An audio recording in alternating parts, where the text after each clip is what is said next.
വെറും 28 ദിവസം മാത്രമായിരുന്നു ആ കുഞ്ഞുവാവയുടെ പ്രായം. കുഞ്ഞുവാവ ഒപ്പിൽ വന്നത് മുതൽ നിർത്താതെ കരയായിരുന്നു. അതിന്റെ കാരണം അമ്മയുടെ അടുത്ത് ചോദിച്ചപ്പോൾ അമ്മ പറയുണ്ടായി, 28 ദിവസം എന്നുള്ള ഒരു ചടങ്ങിന്റെ ഭാഗമായിട്ട് കുഞ്ഞുവാവയ്ക്ക് പശുവും പാല് കൊടുത്തിട്ടുണ്ടായിരുന്നു എന്ന്. എത്ര പേര് കൊടുത്തിട്ടുണ്ട് എന്ന് ചോദിച്ചപ്പോൾ അവർ പറഞ്ഞു, ഫംഗ്ഷൻ അറ്റൻഡ് ചെയ്യാൻ വന്നിട്ടുള്ള എല്ലാവരും ഓൾമോസ്റ്റ് ഒരു 80-100 ഇടയ്ക്കുള്ള ആൾക്കാർ മൊത്തം ഈ കുഞ്ഞിന് പാല് കൊടുക്കുകയുണ്ടായിരുന്നു.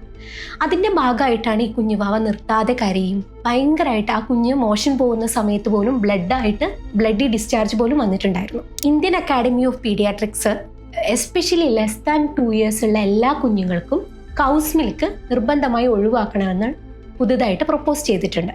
അതായത് കുഞ്ഞുങ്ങളിൽ ഈ പശു പാല് കൊടുത്തു കഴിഞ്ഞാൽ ബോഡി പല രീതിയിലാണ് അതിന് റെസ്പോൺസ് ഉണ്ടാക്കുന്നത്. അതിൽ ഒന്നാമത്തേതെന്ന് പറഞ്ഞാൽ അവർക്ക് ബവൽ ഇറിറ്റേഷൻ, അതായത് നമ്മുടെ ദഹനത്തിന് ഒരുപാട് ബുദ്ധിമുട്ടുകൾ കൗസ് മിൽക്ക് കാരണം ഉണ്ടാവാറുണ്ട്. അതിൻ്റെ ഭാഗമായിട്ട് കുഞ്ഞുങ്ങൾക്ക് അതികഠിനമായിട്ടുള്ള വയറുവേദനയും അതുപോലെ അവർ വയറ്റിന്ന് പോകുന്ന സമയത്ത് ബ്ലഡി ഡിസ്ചാർജ് പോലുള്ള അവസ്ഥ വരികയും ചെയ്യുന്നു.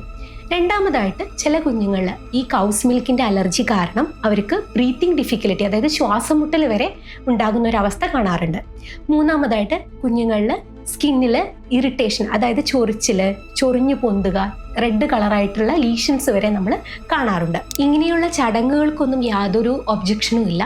എന്നിരുന്നാലും ഇത്തരം ചടങ്ങുകളിൽ നിങ്ങൾ കഴിവതും കൗസ് മിൽക്ക് അല്ലെങ്കിൽ പശുവും പാല് നിർബന്ധമായും ഒഴിവാക്കണം.